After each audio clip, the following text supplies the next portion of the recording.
Jeigu pasižiūrėti mūsų gyvenimus, tai didelė dalis mūsų iš tikrųjų augo tokiose situacijose ir čia tikrai be kaltinimo, tiesiog buvo tokia kultūrinė situacija, kad mūsų psichika nepatyrė to jausmo, kad, sakykime, tikrai išliūdėjus kažkas ateina naujo, ne?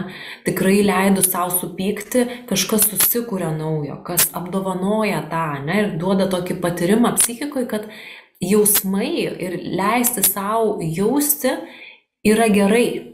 Mes dažniausiai išmokomi esam bėgti nuo jausmų, nuo kaltės, nuo gėdos, nuo pykčio, ne, nuo nepasitenkinimo, kažkokio nuo liūdesio to pačio, ne, kaip mūsų kultūra bėga nuo to liūdesio. Dėl to tiek daug žmonių turi depresiją, ne, nes prispaudžia galiausiai prie to gilesnių sluoksnių. Tai šitą vietą man atrodo, kad turbūt yra ir toksai biologinis dėsnis, bet turbūt yra ir tas kultūrinis dalykas, kad mes linkę esam bėgti.